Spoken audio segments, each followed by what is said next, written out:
You do not get rich by picking the right strategy. You get rich by avoiding the wrong ones long enough to find the one that fits. Most people spend years bouncing between wealth strategies like they are spinning a roulette wheel. A little crypto here, a side hustle there, maybe some index funds because someone on the internet said so. And after 5 or 10 years of scattered effort, they look up and realize they have not actually built anything. Not because they are lazy, not because they are stupid, but because nobody ever told them which strategies are worth their time and which ones are traps dressed up as opportunities. Today, we are ranking every common wealth strategy from worst to best. 12 strategies total. And we are not doing this based on vibes or personal opinion. Every strategy gets evaluated on the same 3 criteria. Time to results, meaning how long before you see real money. Scalability ceiling, meaning how far can this strategy actually take you. And failure rate, meaning what percentage of people who try this actually lose. When you run every strategy through those 3 filters, a pattern shows up that most financial advice completely ignores. The best wealth strategies are not investment vehicles. They are business models built on top of skills. And that distinction changes everything about how you should be spending your time right now. This is the kind of analysis we break down every week, ranking the systems and strategies that actually move the needle on your money. If that is useful to you, subscribe so you do not miss the next one, because these pieces build on each other. Here's how this ranking works. We start at the bottom with the worst strategies and work our way up. Each strategy gets scored on our 3 criteria, and by the time we reach the top, you will see exactly why most people stay stuck and what the people who actually build wealth do differently. The common enemy here is not any single bad strategy. It is the belief that all strategies are roughly equal, and you just need to pick one and stick with it. That is the advice that keeps people grinding inside a system with a ceiling so low they will never break through. Some strategies have ceilings. Some do not. Knowing the difference is half the battle. Let us start at the bottom. Dead last, the absolute worst wealth strategy is the lottery and gambling. And I know that sounds obvious, but 40% of Americans still believe winning the lottery is a viable path to retirement. That is not a joke. That is a real survey finding. Time to results? Random and almost certainly never. Scalability ceiling? Technically unlimited, but so is getting struck by lightning while riding a unicorn. Failure rate? 99-point-something%. The lottery is not a wealth strategy. It is a tax on people who have not done the math. And the reason it sits at the bottom is not just because the odds are terrible. It is because it trains your brain to believe wealth is something that happens to you, not something you build. That mindset alone will cost you more than any losing ticket. One step above gambling, we have get-rich-quick schemes. Crypto pump and dumps, forex signal groups, MLM programs, anything that promises fast money with no skills required. Time to results? Sometimes fast, which is exactly what makes them dangerous. Scalability ceiling? 0, because the model collapses. Failure rate? Astronomically high, usually above 90% for the participants, while the people running the scheme make a fortune. Here is the pattern nobody talks about. Get-rich-quick schemes are not broken strategies. They are working strategies, just not for you. They are working perfectly for the person selling the course, running the signal group, or sitting at the top of the pyramid. You are not the customer of a wealth strategy. You are the product. Now it starts getting interesting. Because the next strategy on our list is one that a lot of people genuinely believe is a smart move. Day trading, time to results, could be fast. Could also be devastating. Scalability ceiling? Moderate in theory, practically limited by psychology. And here is the number that matters. Failure rate? Studies consistently show somewhere between 70 and 90% of retail day traders lose money over a 2-year period. Let me put that differently. If you walked into a casino and someone told you that 80% of players at this table lose, you would walk away. But put the same odds behind a screen with candlestick charts and a Discord group, and suddenly people call it a career. Day trading is not inherently a scam. But for the average person, it is one of the worst risk-to-reward wealth strategies available. The people who succeed at it treat it like a full-time job with years of study. Everyone else is donating to their brokerage account. Does this sound familiar so far? Because here is where the ranking gets uncomfortable. The next strategy is one that virtually every financial institution in the country recommends. Savings accounts. And look, saving money is not bad, it is necessary. But as a wealth strategy, it is barely keeping you above water. Time to results? Slow, painfully slow. Scalability ceiling? Extremely low. And here is the math. If you have $10,000 in a high-yield savings account earning 5%, that is $500 a year. That is not wealth. That is a rounding error. Failure rate? Low, which is the only reason it is not ranked lower. You will not lose your money, but you are losing purchasing power to inflation almost as fast as you are earning interest. Savings accounts are a parking lot, not a destination. And the trap is that they feel responsible. They feel like progress. So people sit in them for years and mistake safety for strategy. Moving up, the 401k only approach. And I want to be careful here because a 401k is a genuinely good tool. Free employer match is free money.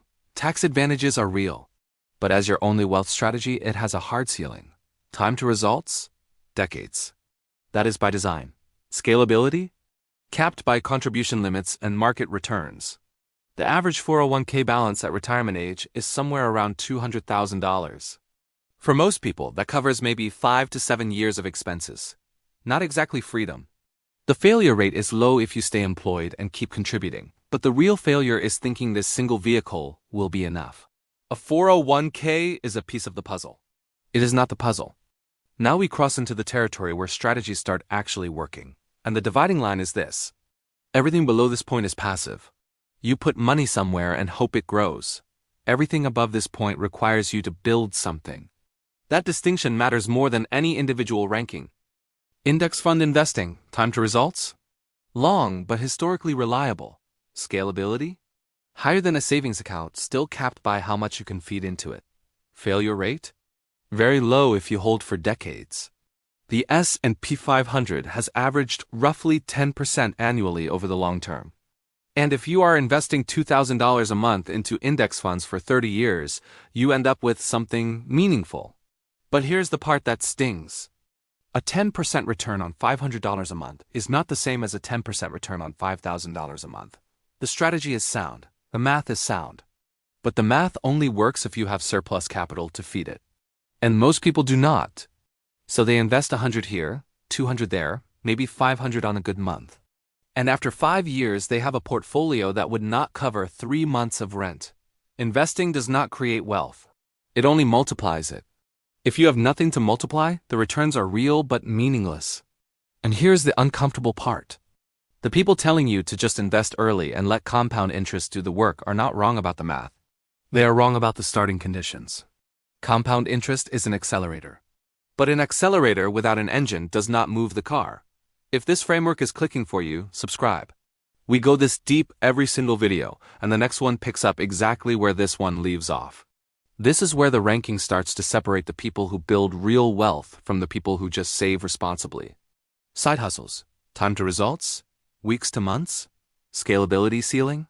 Low to moderate, depending on what you are doing. Failure rate? Moderate. A side hustle is the first strategy on this list where your effort directly determines your income. Driving for a rideshare, selling on Etsy, doing freelance design on the weekends, these are real income generators. But here's why they are stuck in the middle of the ranking. Most side hustles trade time for money at a fixed rate. You drive for 4 hours, you earn X.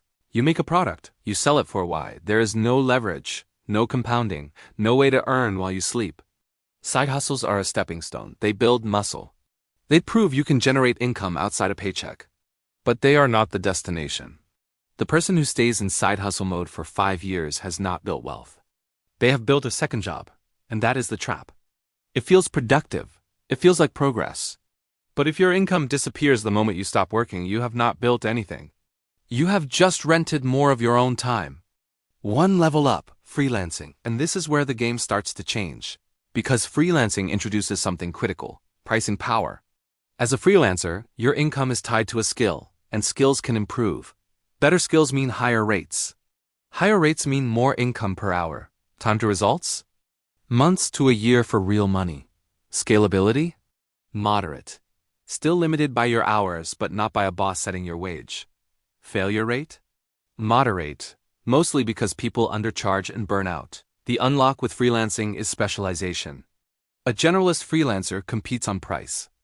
A specialist freelancer competes on expertise. And expertise commands a premium. But even the best freelancer hits a ceiling. You are still the one doing the work. You are still limited by the number of hours in a day. Which brings us to the strategies that actually break through that ceiling. Agency building. This is where you stop being the person doing the work and start being the person who owns the system that does the work. Time to results? 6 months to 2 years for meaningful income. Scalability? High. Failure rate? Moderate to high early on, but much lower once you have recurring clients. An agency is freelancing with leverage. You build a team. You productize a service. You sell the outcome, not your hours. The person who can build a small agency around a high-demand skill, let us say paid advertising, web development, financial consulting, now earns revenue that is no longer capped by their personal capacity. But here is the catch. Agency building requires a skill most people never develop. Distribution. You need a way to consistently attract the right clients. And that is the invisible bottleneck. You can be the most talented person in your industry, and it will not matter if nobody knows you exist. Talent is not rewarded. Access is. Almost at the top. Productized services and digital products. This is the strategy that quietly mints millionaires while everyone argues about stocks. Time to results? Months if you have an audience, longer if you do not. Scalability? Very high because you build once and sell repeatedly. Failure rate? Moderate, heavily dependent on distribution. A productized service is anything you build once that generates revenue without you doing the work each time. Online courses, templates, software tools, membership communities. The economics are almost unfair. Your cost of delivery drops towards zero as you scale, while the revenue keeps climbing. But, and this is critical, this strategy is only available to people who have already built two things: a skill worth packaging and a distribution channel to sell it through. Skip either one and the product sits on a shelf collecting dust. Now, the final two. And these are the strategies that sit at the very top of the ranking because they have almost no ceiling. Business ownership. Building a real business, not a freelance practice, not a side project, but a company with systems, employees, and revenue that does not depend on you showing up every day. Time to results? 1 to 5 years for serious wealth. Scalability? Essentially unlimited. Failure rate? High in the first 2 years, but the survivors build generational wealth. Business ownership is the strategy that created the majority of millionaires in this country. Not investing. Not saving. Not crypto. Building and owning a business. The reason is simple. A business is a machine you build once that produces income forever, and unlike a portfolio, you control the inputs. You decide the product, the pricing, the marketing, the hiring. You are not hoping the market goes up. You are engineering an outcome. Be honest with yourself for a second. How many hours this week did you spend optimizing a portfolio that is too small to change your life? And how many hours did you spend building something that could actually generate the surplus to make that portfolio matter? That question alone tells you whether you are focused on the right tier. And at the very top, the strategy most people have never even considered: business acquisition. Buying an existing, profitable business instead of building one from scratch. Time to results? Immediate, because the business already has revenue. Scalability? High, because you are optimizing a working system instead of building one from nothing. Failure rate? Lower than starting from scratch, because you have proven revenue, existing customers, and established operations. Most people here buy a business and think you need millions. You do not. Small businesses sell for 2 to 4 times their annual profit. A business doing $150,000 a year in profit might sell for $300,000 to $400,000. With an SBA loan, you might put down 10%. The cash flow from the business pays the loan. And now you own the machine. Here is the pattern that emerges when you look at the full ranking. The worst strategies treat wealth as something you find. The middle strategies treat wealth as something you earn. The best strategies treat wealth as something you build and own. And every single top-tier strategy requires the same foundation. A high-income skill, plus a way to get it in front of people. That is not a coincidence. That is the formula. So here is your move. Look at this ranking and be honest with yourself. Where are you spending your time right now? Are you parked in a strategy with a ceiling so low it will never get you where you want to go? Or are you building towards something with actual leverage? Drop your current strategy in the comments. Are you in savings mode, index fund mode, freelancing, agency building, or ownership? I want to know where you are right now, because the next video is going to break down exactly how to move from one tier to the next. Now some of you are thinking this is oversimplified. And you are right, in a sense. Not everyone has the same starting line. Not everyone can quit their job tomorrow and buy a business. That is real, and I am not going to pretend otherwise. Some of you are in debt. Some of you are supporting family. Some of you are in a city where the cost of living eats every dollar before you can save it. I get it. But here's what is also real. The ranking does not change based on your starting point. The best strategies are still the best strategies. What changes is your timeline and your entry point. If you are at the savings account stage, your job is not to buy a business next month. Your job is to develop a skill worth selling. If you are freelancing but stuck, your job is not to start a company. Your job is to figure out distribution. The sequence matters, the order matters. But the destination is the same for everyone. Build something you own that generates income whether you show up or not. And here is the part that most people do not want to hear. The strategies at the top of this list are harder. They take longer to learn. They involve more risk.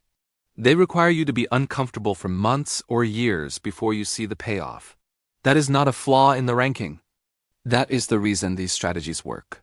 If building a business were easy, everyone would do it and the returns would collapse. The difficulty is the moat. The people willing to sit in the discomfort are the ones who end up owning the machines that everyone else feeds their time into. Obviously, I am not a financial advisor, and you should do your own research and talk to a professional about your specific situation. This is just how I am thinking through the problem, so to bring it all together. 12 strategies. 3 criteria, 1 clear pattern. The strategies that rank highest are the ones where you own the system, not just participate in it. The worst strategies depend on luck. The middle strategies depend on your time. The best strategies depend on your skills and your ability to distribute them. That is the ranking. That is the framework. Remember, drop your current strategy in the comments so I know where you are. If this breakdown was useful, hit the like button so more people can find it. Subscribe if you want to keep building this understanding. Every video on this channel adds another layer to the framework. And the next one is going to challenge something most people take for granted about how income actually scales. I will see you in the next one.